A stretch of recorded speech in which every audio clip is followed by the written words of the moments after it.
All right, let's get right into it. Chiefs, Chargers, Arrowhead Stadium under the lights for Sunday Night Football. Eric Berry returning after missing all of last season due to injury, and Phillip Rivers hoping to lead the Chargers to their 6th playoff berth with him at the helm.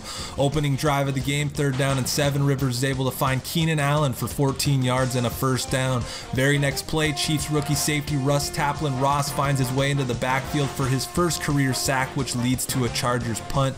Chiefs' first drive suffers from the same fate, however, as Mahomes is sacked by Jatavis Brown on 3rd down. Sacks ended up being the nightmare that the Chiefs could not wake up from. Ensuing drive, Chargers at midfield, Rivers finds Tyrell Williams over the middle, and a bad user play allows him to get all the way down to the 4-yard line, 45 yards on the play. One play later, Rivers is able to find Travis Benjamin right at the goal line as he holds on and is ruled a touchdown.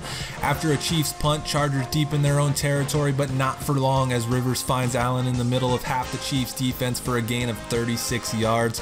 2 plays later, 3rd and 4, Chiefs bring the blitz, but to no avail as Rivers quickly finds Melvin Gordon over the middle for a gain of 20.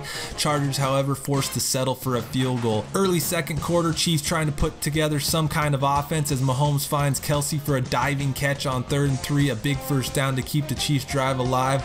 2 plays later, this time 3rd and 7, Mahomes able to step up in the pocket, stand in, and find Tyreek Hill for the 1st down. Drive again continues, but once again 3rd and 14 after a holding penalty, and Mahomes goes down once again, this time at the hands of rookie 5th round draft pick out of Harvard, Riley Wetnight.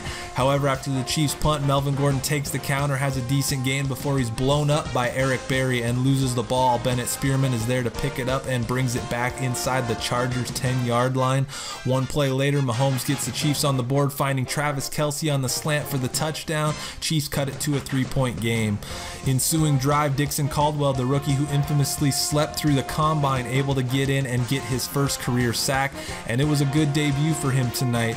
Chiefs get the ball back, 3rd and 10, and Mahomes is able to find Kareem Hunt over the middle for a gain of 10 and a 1st down. 3rd down once again, and Mahomes is able to this time find Albert Wilson for a 3rd down conversion as the Chiefs cross midfield, but on the very next play, Kareem Hunt up the middle and gets starched by Trey Boston, forcing a fumble and a Chiefs turnover as the Chargers would go into the half with a 10-7 lead. To the first drive of the 3rd quarter, Chiefs in Chargers territory, and Mahomes tries to force it through the defense but is picked off by Casey Hayward. However, no damage done as the Chargers would be forced to punt. Transition to late in the 3rd quarter where the Chiefs are able to get to the edge of field goal range, and Harrison Butker is able to put through a field goal from 54 yards out to tie it at 10. Chargers answer back immediately as Rivers on the play fake is able to find Tyrell Williams over the middle, this time for 47 yards, setting the Chargers up with the 1st and goal. Very next play, it's Tyrell Williams again on the slant for the 10-yard touchdown, Rivers' 2nd of the game. Williams would finish the night with 102 yards on 3 catches and the 1 touchdown. Chiefs looking to respond, Mahomes finds Tyreek Hill on the slant for 15 yards and a 1st down to midfield. One play later, Mahomes able to move in the pocket and find Demetrius Harris over the middle for 13 yards and another 1st down. Unfortunately for Chiefs fans, though, the 4th quarter starts just like the 3rd as Mahomes again tries to force it through the defense, makes a bad read, and is picked off this time by Trey Boston. Chargers unable to capitalize again as Caldwell gets in to share a sack with Chris Jones. Chiefs again looking to get something going, but once again a 3rd down sack puts an end to those plans. Mahomes fumbles, but luckily the Chiefs are able to get it back. Ensuing drive, Melvin Gordon up the middle is hit low and fumbles again. Dixon Caldwell right there to pick it up, and the Chiefs are back in business one more time. Chiefs unable to do anything with it though, but we're able to pin the Chargers inside the 5 with a Dustin Colquitt punt. But first play, Melvin Gordon looks to redeem himself and is able to get the Chargers out of the hole, picking up 27 yards on the run. And then on 3rd down, Chiefs desperately need a stop, but another busted coverage, and Hunter Henry somehow gets open for 28 yards. 5 plays later, Chargers from the 2 on 3rd and goal, and Rivers able to find Keenan Allen in the back of the end zone for the score. Rivers' 3rd of the game. Play would be reviewed and upheld, and just a great job by Allen there to keep his feet in bounds. And just when you think the Chiefs are dead, Mahomes connects with Tyreek Hill on a diving 31-yard catch to start the next drive. Next play, Mahomes stands in and finds Hill again over the middle, this time for 36 yards down to the 9-yard line. Then after a Kareem Hunt run and the 2-minute warning, Mahomes finds Albert Wilson wide open for the touchdown, and the Chiefs cut it to 7. With 3 timeouts, the Chiefs opt not to kick the onside and kick it deep. The Chargers run the ball 3 times, forcing the Chiefs to use all 3 timeouts, but only end up taking 12 seconds off the clock. So the Chiefs get the ball back with 1:34 to go and a chance to tie the game, but the story of the day, as mentioned earlier, was sacks, and once again, Mahomes taken down on the first play of the drive, this time by Corey Liuget. Chiefs with one last chance on 4th and 13. Mahomes goes up high for Travis Kelce, hits him in the hands, but an incredibly tough catch to make, and the Chiefs end up falling at home on opening night under the Arrowhead lights to the Los Angeles Chargers. So Philip Rivers throws for 300 yards on the night. The Chargers have 2 different receivers go for over 100 yards, and you have to wonder how much the Chiefs are missing Marcus Peters right now. But overall, just a really sloppy night on both sides of the ball for the Chiefs. They allow 10 sacks, turn the ball over 3 times as they start 0-1 on the year with a tough divisional loss to the Chargers. Alright guys, hope you enjoyed the highlights. I'm not sure how well that went. I wasn't expecting to make the highlights be that long, and they probably won't be that long moving forward, but we'll see. So let me know if that was good or bad, because I honestly have no clue how that's going to turn out, but hopefully the commentary wasn't too painful. I'm still trying to figure out the order in which I want to do things, but right now I'm going to go over a few things from the game. Once we reach week 3, this is where I'll be doing some scouting and things like that. I think I'm going to leave re-signing until after the season is over. But in the Chargers game, I did suffer a few injuries. I lost both tackles throughout the game, which probably contributed to the barrage of sacks, but they both ended up returning, so there was no damage done there. The other injury I did suffer was to Shelby Harris, who was my biggest free agent signing in the offseason and my starting left end, and he suffered an abdominal tear, and he will be out for 3 weeks, and he's going to be replaced by Scott Crichton, and that's going to be really the only relevant change going into next week. So what I'm going to do now is I'm going to take you around my CFM to catch you up on what happened elsewhere in week 1 outside of my game, as well as what's going on around the league, and I'm going to do so with some mock-ups or some graphics basically.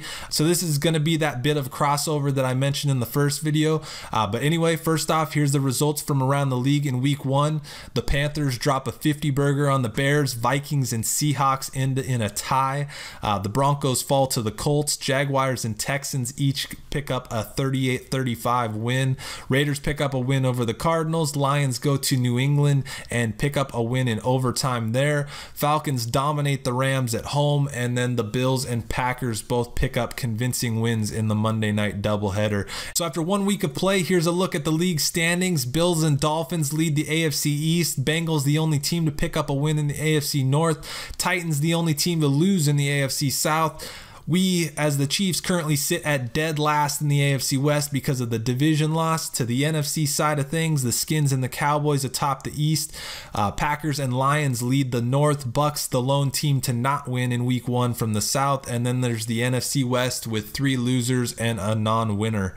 On to the offensive players of the week from the AFC. It's rookie Browns quarterback Lane Laribas, who was the first-round pick, 11th overall out of Nebraska. In his debut, he throws for 368 yards, 4 touchdowns, and 1 interception as the Browns scored 21 fourth-quarter points, but ultimately fell to the Jaguars 38-35. And we actually get the Browns next, so you'll be seeing him in the next video.